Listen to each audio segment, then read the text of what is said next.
তারপরে কি বলছে যে একটি নির্দিষ্ট ক্লাসের 72% শিক্ষার্থী জীবনবিজ্ঞানে, এত পার্সেন্ট অঙ্ক। যদি প্রত্যেক শিক্ষার্থী জীবনবিজ্ঞান বা অঙ্কের মধ্যে অন্তত একটি বিষয় নিয়ে থাকে, মানে এমন কেউ নেই যে এটাও এটা বা ওটা কোনোটা নেয়নি, কোনোটা নেয়নি এমন বিষয় নেই, যে কোনো একটা নিয়েছে। আর কি বলছে 40 জন উভয় বিষয় নিয়েছে। আচ্ছা, আমাদের 72% কি বলেছে? এত। 44% কি বলেছে? এত।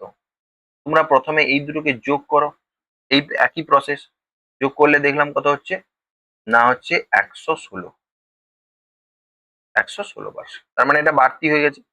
তার মানে 16% বাড়তি হয়ে গেছে। এটাকে বিয়োগ চিহ্ন দিতে হবে, বাড়তি হলে বিয়োগ আর না হলে যোগ করতে হবে। এখানে বলছে যে এই যে 16% বাড়তি হয়ে গেছে, আচ্ছা এরকম তো কেউ নেই যে দুটো বিষয় নাই। আবার এখানে বলছে দেখো, এবং অন্তত একটি বিষয় নিয়েছে, এবং 40 জন উভয় বিষয় নিয়েই থাকে। আচ্ছা, কেউ ফেল করার মতো কেউ নেই বা কোনো বিষয় নেয়নি এরকম কিছু নেই। তাহলে এই যে 16%, এই 16% নিশ্চয়ই এই 40 জনের সমান। কারণ এই 16 কেন এক্সট্রা হয়েছে, না একে আমরা ডবল বার ধরেছি। তাহলে ডবল বার ধরা কখনই সম্ভব, যখন আমরা এটাতেও আছে এটাতেও আছে, আর দুটো 16% আছে। মানে কি, মানে আমরা বুঝতে পারি যে এই যে 16%টা এটাই হচ্ছে 40 জন, বা এটা উভয় বিষয় উভয় বিষয় নিয়েছে।